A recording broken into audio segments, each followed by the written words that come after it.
Hello, my name is Brendan Lau. I recently watched the Humans Need Not Apply video and it was pretty shocking to me learning what technology has become and what robots can do today, which I had no idea about. So the first quote that really shocked me was smart enough to take over many low-skilled jobs.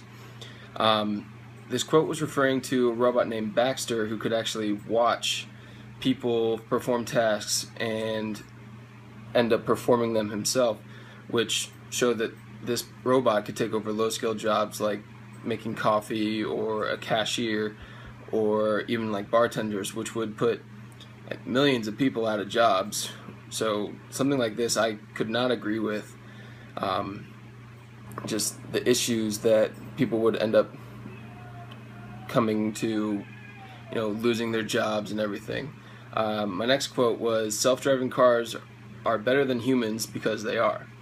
I had heard a little bit about this a long time ago, about the cars that could actually drive themselves, but hearing more about it, I was really surprised to learn how far it had come, learning that cars had driven themselves hundreds of thousands of miles on the West Coast,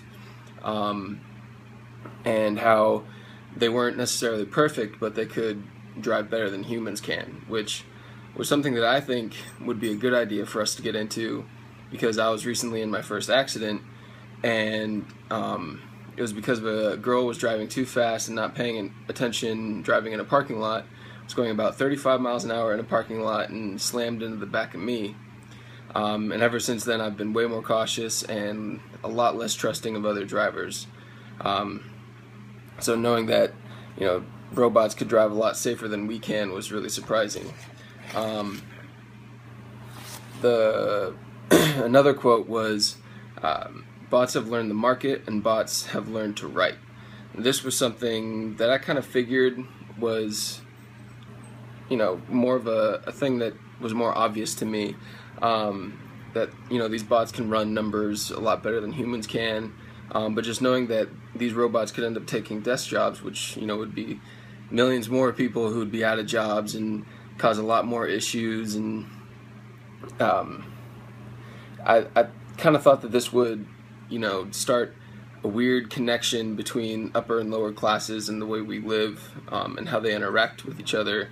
Because, a higher class could be, like the people who create these robots and who are benefiting from all these robots, but then the lower wage people or the lower class people who lost all their jobs, who knows how they would react to this. I'm sure it wouldn't be anything positive. The last quote I found was Emily Howe. She can write an infinite amount of music all day for free.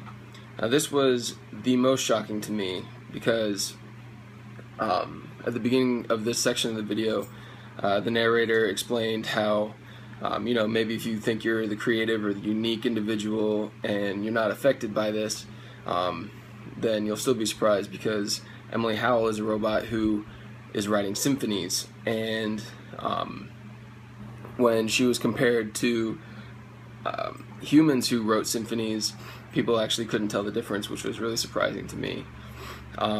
They also showed video clips of robots even painting, drawing, having their own creative thoughts, which blew my mind, and I had no idea that this was actually a thing. And so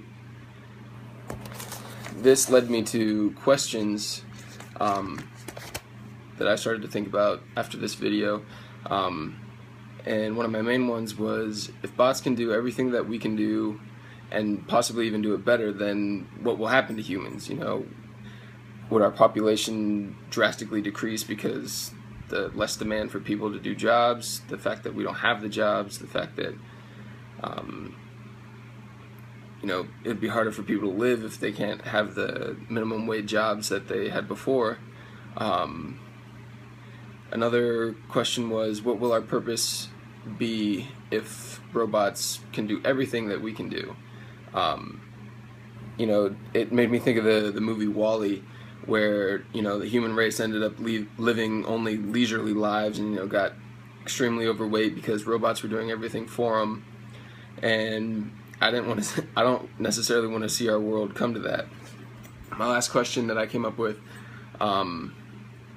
is like, will the people who only have jobs and the only people who have purpose in their life, would those be the people who are just creating the new robots? And if that's the case, then what is everybody else going to do for jobs, for a living? The 2 points that I could relate to, I could actually relate to a robot taking over a job. I work on a pizza food truck, and before I actually started working on the truck, making the food, I was rolling dough. And I was actually told at one point that my employer was going to buy a machine that could roll the dough for us, and it'd be a lot easier. He wouldn't have to pay me to do that. He wouldn't have to pay anybody to do it anymore, and it'd be faster.